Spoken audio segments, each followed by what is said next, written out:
하나님의 말씀은 우리 계속해서 스가랴서를 보고 있습니다. 스가랴서 2장 오늘 6절로 마지막 13절까지 구약성경 스가랴서 2장 구약성경 1314페이지 구약 1314페이지 스가랴서 2장 6절로 13절입니다.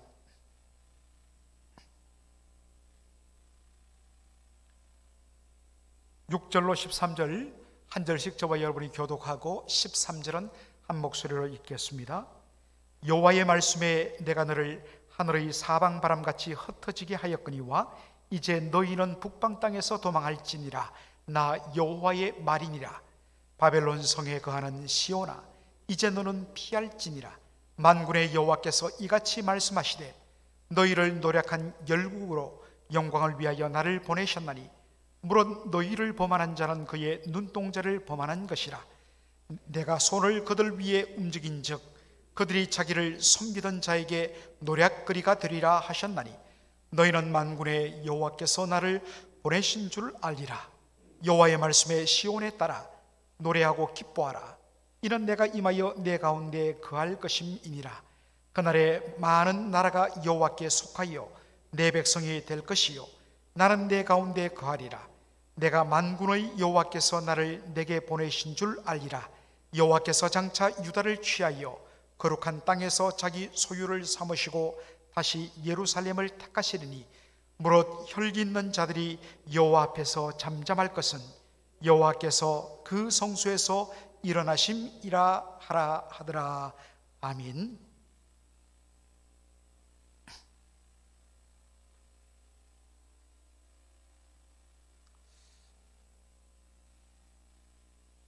지금부터 20일 전에 한국 울산, 울산도 굉장히 큰 대도시인데 울산에 있는 33층짜리 주상복합 건물 아파트에서 대형 화재 사건이 일어났습니다. 사진을 제가 하나 보여드리겠는데요. 벽면을 타고 특별히 벽에 그런 어떤 장식을 위해서 화학물질로 벽면을 장식해 놨는데 그것을 타고 또 그날따라 강풍이 불어갔고 바닥 쪽이니까 삽시간에 이것이 위로 치솟으면서 저렇게 33층의 대형 주상복합 건물, 아래는 상가이고 위쪽은 아파트인데 완전히 불길에 저렇게 휩싸여 버렸습니다. 뉴스를 통해서 저 장면이 생중계되면서 모든 사람들이 끔찍한 결과를 예측하며 치를 떨었습니다. 이야, 저 속에 있는 사람들 상당수가 죽겠구나. 그런데 놀랍게도 단 한 사람도 사망자가 나오지 않았습니다. 한 두 사람 정도 부상을 입고 그러나 생명은 지장이 없는 채로 구조되었습니다. 어떻게 이런 일이 일어날 수 있었는가? 물론 소방당국의 헌신적인 구조와 또 진압, 그리고 이제는 한국 사람들도 잘 훈련이 돼갖고 철두철미하게 디렉션을 따라서 아주 대피 요령을 그대로 준수하면서 모두 안전하게 대피하고 옥상으로 올라가고 해서 다 구조를 받았습니다. 특별히 이때가 밤 11시 이후에 불이 났는데 많은 사람들이 또 잠들기도 하고 바깥에는 아예 듣지도 않고 집안에서 TV를 봤을 것입니다. 그런데 불이 난 것을 발견한 이웃 사람들이 대피하면서 자기 혼자 그냥 살려고 한 것이 아니라 보니까 여전히 안에 사람들이 있다는 걸 알고 지나가면서 문을 두들깁니다. 빨리 놓으라고, 불이라고. 피하지 않으면 죽습니다. 그래서 이 소식을 듣고 사람들이 다 문을 열고 대피를 해서 한 사람도 죽지 않았다는 것입니다. 오늘 본문에도 어떤 의미에서는 이와 비슷한 어서 빨리 그곳에서 피하라, 도망쳐라, 떠나라는 강력한 외침의 소리가 나옵니다. 자, 여러분들 스가랴서 2장 6절을 한번 우리 보도록 하겠습니다. 여호와의 말씀에 내가 너를 하늘의 사방 바람같이 흩어지게 하였거니와 이제 너희는 북방 땅에서 도망할지니라. 나 여호와의 말이니라. 그 옛날에 하나님께서 북왕국 이스라엘은 아수르에 의해서, 남왕국 유다는 주전 586년에 바벨론에 의해서 멸망당하여 온 사방으로 그들이 다 포로로 끌려가 흩어졌습니다. 그런데 하나님 이야기하십니다. 이제 너희는 그 북방 땅에서 도망하라. 실제로 보니까 여러분들 도망하라. 그런데 우리 한글 성경에는 원래 히브리어 성경에서 제일 먼저 언급한 단어 둘을 번역을 안 했습니다. 그게 뭐냐면 호이 호이 재밌는 발음이죠. 호이 호이. 이건 탄식의 말입니다. 아, 큰일 났다. 이를 어쩌나. 제발. 다양한 의미를 담은 사람들에게 탄식과 주의를 요청하는 감탄사가 호의입니다. 그런데 이것을 한 번도 아닌 두 번 연속으로 씁니다. 우리나라 성경에는 이것이 빠져 있습니다. 그래서 여러분들 영어 성경을 보면 NIV 성경에는 Come, come, flee from the land of the north. 그 북쪽 땅으로부터 도망쳐라. 자, 자, 어서 어서. ESV 성경에는 up, up. 문자 그대로 해도 일어나라, 일어나라. 그 북방 땅에서 빨리 도망쳐라. 아주 긴박하게 사람들을 재촉하는 그런 표현입니다. 자, 여러분들 도망쳐라. 어디로부터? The land of the north. 북쪽 땅으로부터 도망쳐라. 여러분, 북쪽 땅이 어디일까요? 스가랴서 2장 7절을 보면 이렇게 되어 있습니다. 6절에는 너희는 북방 땅으로부터 도망할지니라고 이야기했는데 7절에는 바벨론 성에 거하는 시온아 이제 너는 피할지니라. 도망하라, 피하라. 어디로부터요? 북방 땅. 그렇다면 북방 땅은 구체적으로 어디를 가리킵니까? 바벨론 성을 가리키는 것입니다. 그런데 조금 이 지도를 볼 줄 아는 사람들은 이 말씀에 의문점을 제기합니다. 이상하다. 바벨론으로부터 도망치라고 우리 이야기하는데 왜 북방 땅으로부터 도망치라고 이야기했을까? 왜 그렇습니까? 자, 지도를 하나 보여드리겠습니다. 이것이 그 당시 고대 근동의 지도인데, 여러분들 이스라엘이 지중해 근방에 저렇게 면해 있습니다. 자, 여러분 지도를 보면 바벨론 땅은 어디에 있습니까? 바벨론 나라는 이스라엘 중심으로 왔을 때 동쪽에 위치합니다. 오늘날의 이라크 땅. 그리고 아수르는 그 북쪽입니다. 그리고 페르시아는 그 바벨론보다 더 동북쪽에 위치합니다. 어쨌든 바벨론, 아수르, 그리고 페르시아까지 다 이스라엘의 관점에서 봤을 때 다 동쪽에 위치합니다. 그런데 왜 북방 땅이라고 그렇게 묘사했을까? 여러분, 이것은 아주 금방 이해됩니다. 이 바벨론 땅 옆에는 사막이 있습니다. 그래서 제일 빠르게는 곧장 동에서 서로 직선으로 가면 곧바로 이스라엘에 도달할 수 있는데 사막이 가로막혀 있습니다. 그래서 바벨론이나 또 그 이전에 아수르나 페르시아나 할 것 없이 항상 이스라엘 그리고 애굽을 공격할 때는 어떻게 했느냐? 유프라테스 강을 따라 올라가서 북쪽에 있는 하란에서 남쪽으로 그대로 내려와서 이스라엘을 공격하여 멸망시킨 것입니다. 그래서 바벨론, 아수르, 페르시아를 다 북방 땅이라고 선지서에는 표현하고 있는 것입니다.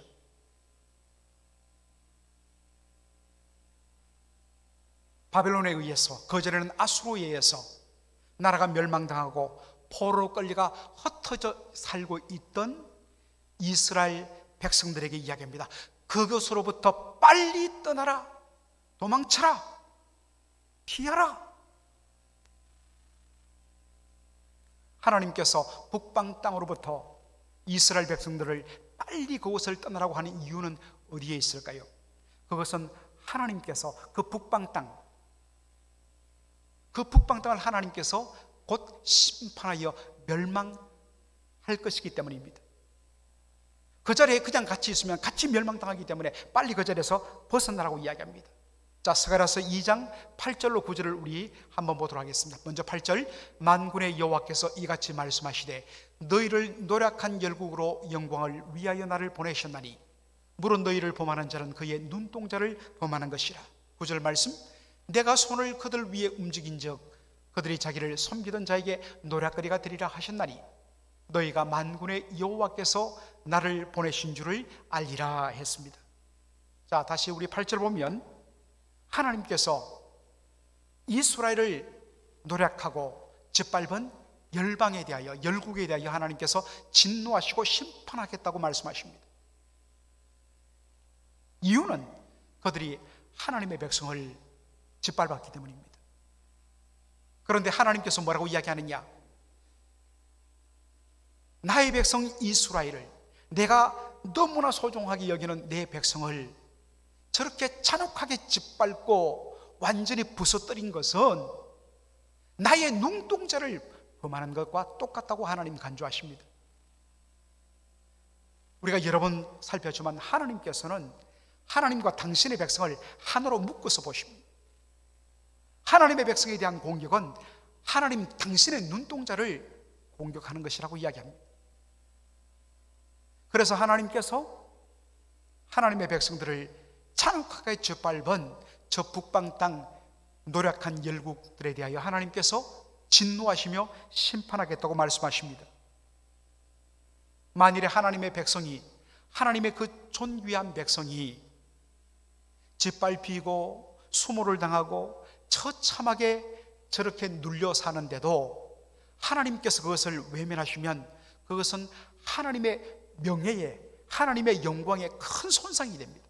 아니, 자기 백성 하나도 지키지 못하는 하나님이 어떻게 이스라엘의 하나님이 될 수 있느냐? 그렇게 조롱받을 수 있지 않겠습니까?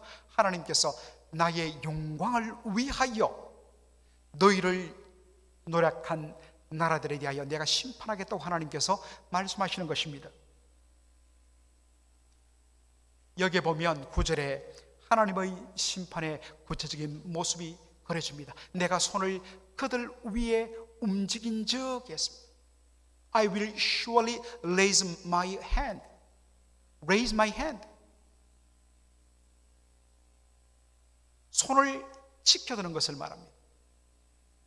손을 지켜든다는 것은 그 다음에 어떤 행동이 예상됩니까? 밑으로 내리치는 것입니다. 구약에서 하나님의 손, 하나님은 영이시기 때문에 우리와 같은 이런 손이 없습니다. 그런데 구약 성경을 보면 여호와의 손, 하나님의 손이란 표현이 나와요. 왜냐하면 손은 바로 하나님의 권세와 능력을 의미하기 때문에, 어마어마한 권세와 능력을 가진 하나님께서 그 손을 들어 내리치면 산상조각이 나오면 만다는 것입니다. 연약한 이스라엘 백성들 보기에는 자신들을 짓밟고 숨도 못 쉬게 하는, 자신들을 노력한 그 열국들, 그 강대국들이 어마어마하게, 정말 도무지 우리가 어떻게 할 수 없는 벽과 같은 절망감을 느끼는 위압감을 받는데 하나님 보시기에 어떻습니까? 그건 유리에 불과하다는 것입니다.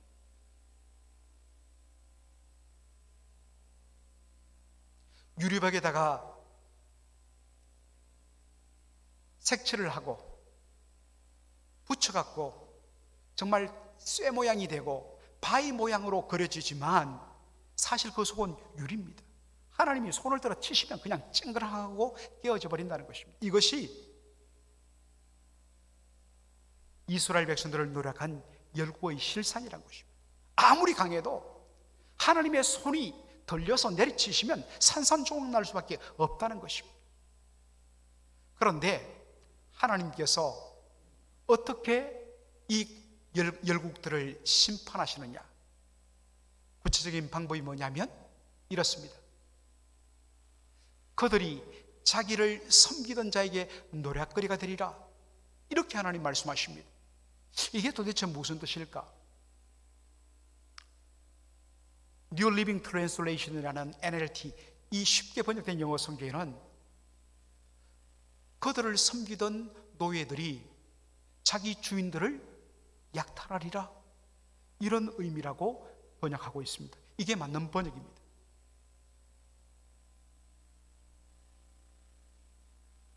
여러분 한번 생각해 보십시오. 자기보다 힘이 센,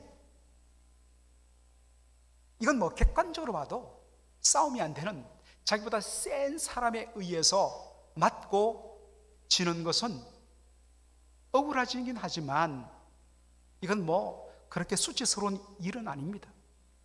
왜냐하면 누가 봐도 이것은 상대방이 강하기 때문입니다. 그런데 만일 자기보다도 힘없고 못났고 약하다고 생각했던 상대방에 의해서 오히려 맞고 포핀하고 쓰러진다면 얼마나 창피한 일이겠습니까? 말로 다 할 수 없이 창피한 일입니다. 하나님은 바로 이런 방식을 택하겠다는 것입니다. 하나님의 백성, 자기보다 약하다고 했던 하나님의 백성을 짓밟아버린, 자기 힘에 도취되어 있던 그 나라들을 하나님 어떻게 무너뜨리냐면 그들을 섬기던 작은 세력들에 의해서 오히려 뒤집히는 일을 통해서 하나님께서 그들에게 수치를 안기겠다 하십니다. 사실 여러분, 아수르를 보면 아수르는 바벨론에 의해서 멸망당하는데 원래 바벨론은 아수르의 속국이었습니다. 그 앞에 무릎 꿇고 늘 곡식 바치고 양 바치고 꼼짝달싹 할 수 없던 너무나도 작은 나라에 불과한 것이 바벨론이었습니다. 그런데 그 바벨론에 의해서 강대한 아수르가 하루아침에 무너져 버린 것입니다. 바벨론은 어떻습니까? 페르시아에 의해서 무너졌는데 역시 페르시아도 바벨론의 속국이었습니다. 이것을 통하여서 하나님께서는 하나님의 백성을 짓밟던 세력이 얼마나 수치를 당하고 무너지게 될 것인가를 하나님 보여주시는 것입니다. 정말 통쾌한 일이죠. 그런데 문제는 어디 있습니까? 하나님께서 당신의 백성을 짓밟아버린, 그리고 노력한 그 열국들에 대하여 하나님이 대신하여 보복하며 심판하고 멸망시키는데 그 자리에 지금 누가 있다는 겁니까? 그 심판의 자리에 하나님의 백성이 그대로 함께 있다는 것입니다. 그러면 같이 망하게 된다는 것입니다. 그래서 어서 속히 그곳으로부터 나오라고 이야기하는 것입니다. 여러분, 이것을 잘 설명해 주는 예가 무엇입니까? 소돔과 고모라에 살던 롯과 그의 가족들 사건이 아니겠습니까? 여러분들, 우리가 소돔과 고모라가 왜 멸망당했는가? 제가 이것을 가지고 한 2년 전에 제가 창세기 19장을 가지고 말씀을 전한 적이 있습니다. 우리가 일반적으로 알기로 소돔과 고모라는 동성애가 너무 극심해 갖고 그래서 그 동성애에 의해서 하나님이 심판하셨다고 우리는 다 알고 있습니다. 분명한 팩트입니다. 오죽 심했으면 영어로 소도마이트, 소돔 사람들이란 이 말이 동성애자라는 말로 그렇게 쓰인다는 것입니다. 그런데 그것이 전부였느냐? 그렇지 않다는 것입니다. 창세기 19장 13절에 보니까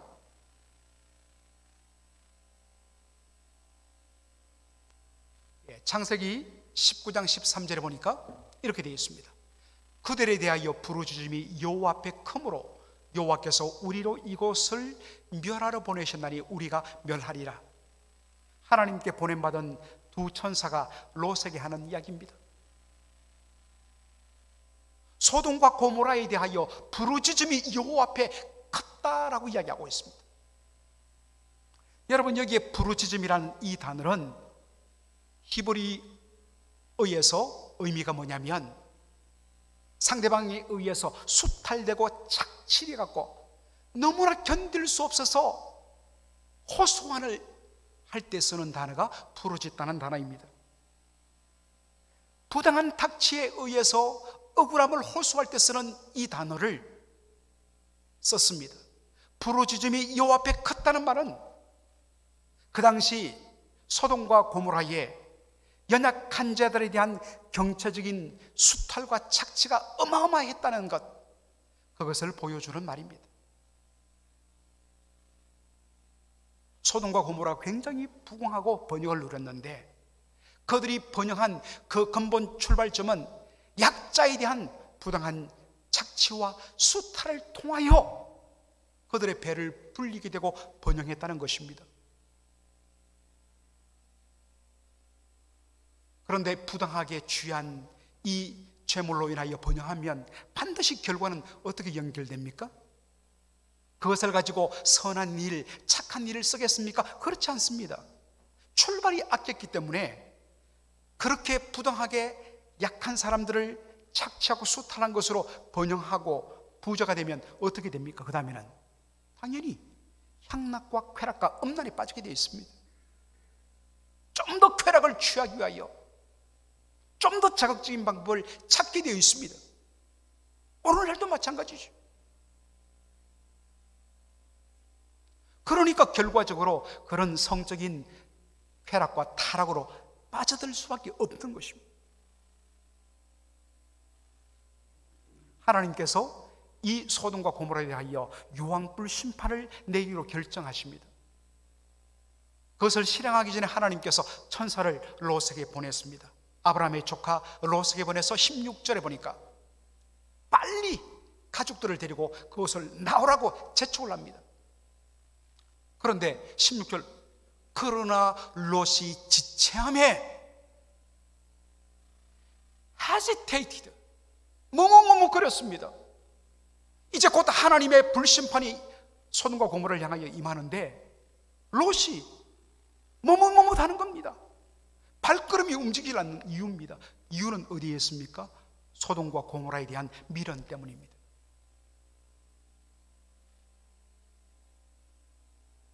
그런데 그 자리에 그냥 소돔과 고모라에 있으면 베드로후서 3장이 이야기하는 것처럼 롯이 의인이고 그리고 그는 아브라함의 조카이지만 그것 때문에 소돔과 고모라에서 그가 구원을 받을 수 없습니다. 그 자리에 있으면 같이 멸망당할 수밖에 없습니다.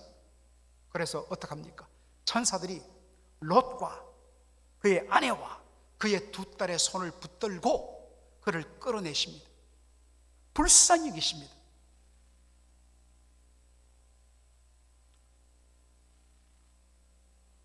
지금 하나님께서 바벨론을 떠나라고 하는 그곳에서 살고 있는 이스라엘 백성들의 상태가 어떻습니까?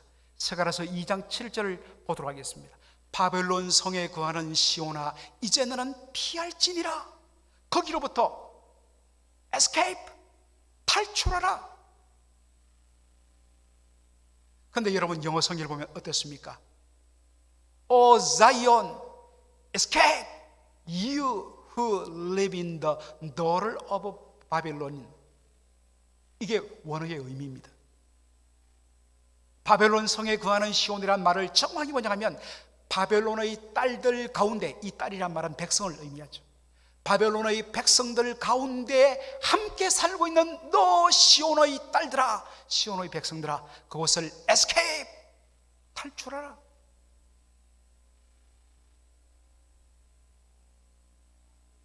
그런데 이 말이 이 속에 어떤 의미가 담겨 있는지를 제가 여러 책을 좀 살피다가 한국의 유윤종 박사라는 이 코넬에서 PhD를 하신 탁월한 학자인데, 이 유윤종 박사가 이렇게 의미를 번역한 것을 발견하고 무릎을 쳤습니다. 바벨론의 딸, 바벨론의 백성으로 살아가는 시온아, 빨리 그것으로부터 벗어나라는 것입니다.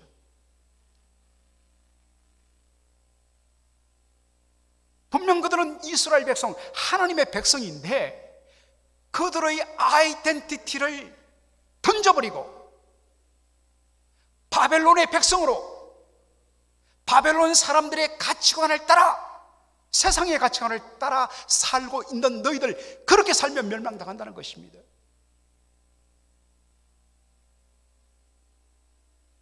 어서 빨리 바벨론을 떠나는 것입니다. 여러분, 바벨론을 떠나는 말은 지리적으로 바벨론 시리를 벗어나면 바벨론을 떠나는 것일까요? 아니에요. 그들은 지금 그 땅에서 구별된 하나님의 백성으로 사는 것이 아니라 바벨론 백성처럼 살고 있는 것입니다. 그저 바벨론 도시만 벗어나면 바벨론을 피하는 것이 아닙니다. 바벨론의 가치관을 벗어버리고 다시 하나님의 백성의 정체성을 회복할 때 비로소 바벨론을 떠나는 것이 되는 것입니다. 아까도 우리가 창세기 16장을 봤지만 천사들이 롯과 그의 아내와 두 딸들의 손을 붙들고 소돔과 고모라에서 그를 끄잡아냅니다. 분명히 벗어났습니다. 멸망의 도성에서 피해 나왔습니다. 그런데 롯의 아내는 어떻습니까? 그의 몸과 그의 발은 이미 소돔 바깥에 있지만 여전히 그의 마음과 눈길은 어디에 머뭅니까? 소돔을 바라보고 있습니다. 그래서 뒤돌아보지 말고 도망쳐야 되는데 미련을 못 넘기고 소돔을 뒤돌아보았다가 소돔 기둥이 되어버린 것이죠. 사랑하는 성도 여러분, 오늘 성경이 말하는 바벨론은 무엇입니까? 여러분은 어디에 서 있습니까? 분명 하나님께서 오늘 우리에게 하나님의 백성으로 우리의 정체성을 딱 매겨주셨는데, 이름은 성도요, 우리의 아이덴티티는 하나님의 백성이요 그리스도의 제자인데 우리가 바벨론의 딸들로, 바벨론의 백성으로 살아가고 있지는 않습니까? 이것을 우리가 깨달아야 됩니다. 이것을 깨달지 않으면 우리는 함께 멸망당할 수밖에 없습니다.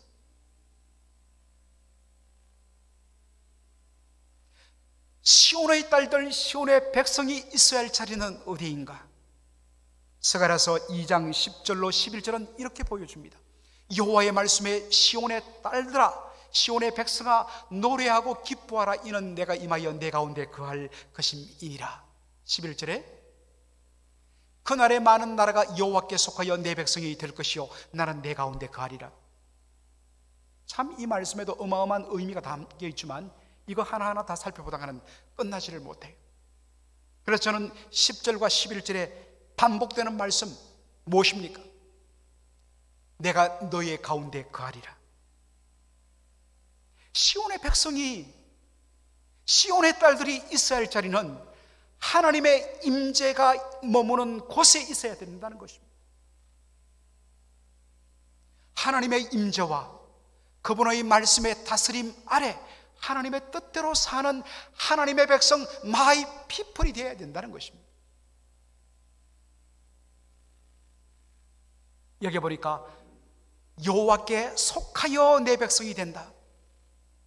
영어 성경이 잘 번역했지만 joined with the Lord, 여호와 하나님과 joint, 완전히 탁 결합된, 떨어지지 않는 결합된, attached, 딱 붙어 사는 것, 이것이 뭡니까? 하나님께 속한 것입니다. 하나님의 백성의 특징은 뭐냐? 하나님께 결합된 것, 하나님과 하나 된 겁니다. 하나님이 가시는 방향에 나도 동행하고 하나님의 뜻이 내 뜻이 되어서 하나님의 뜻대로 살 때에 비로소 여호와께 속한 하나님의 백성이 될 수 있는 것입니다. 이름은 하나님의 백성인데 하나님과 떨어져 있어요.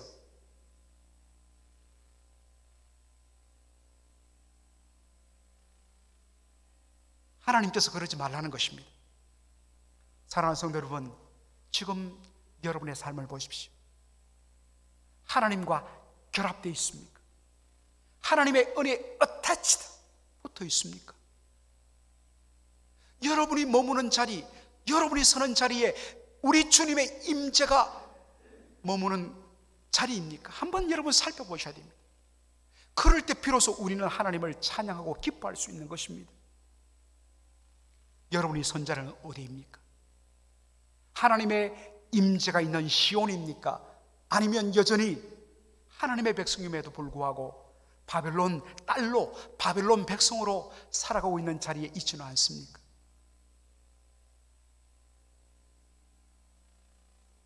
마지막으로 2장 19절 13절 말씀 우리 보고 마치도록 하겠습니다. 무릇 혈기 있는 자들이 여호와 앞에서 잠잠할 것은 여호와께서 그 성소에서 일어나심이냐 하라 하더라.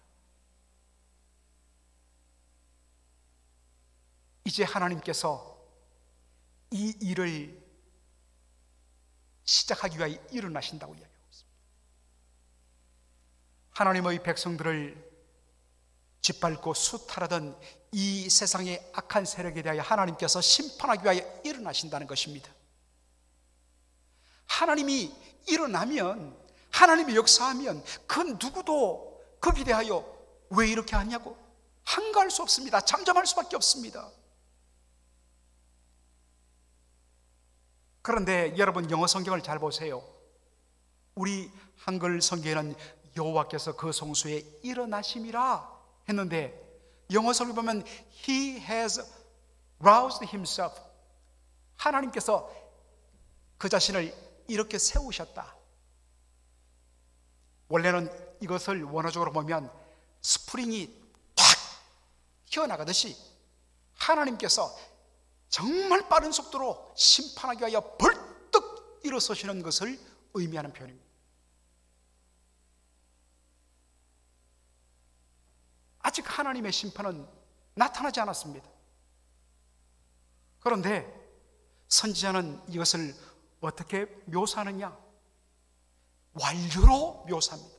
하나님 이미 일어나셨고, 그래서 하나님 치셨고, 그래서 그들이 하나님 앞에 무너졌기 때문에 모든 혈기 있는 자들은 잠잠하라. 아직 이루어지지 않았습니다. 그런데 선지자는 이미 이루어진 것처럼 완료로 표시해요. 제가 몇 번 설명했지만 이것을 prophetic perfect, 예언적 완료라고 이야기합니다. 선지서에서 이것을 많이 씁니다. 하나님의 약속의 말씀은 아직 이루어지지 않았습니다. 그러나 그 약속을 하신 분이 여호와 하나님이시기 때문에, 신실하신 하나님이기 때문에, 그분은 당신의 말씀을 반드시 성취하시는 분이기 때문에, 확신 때문에 이미 이루어진 것처럼, 믿음으로 완료된 것처럼 고백해버리는 것입니다.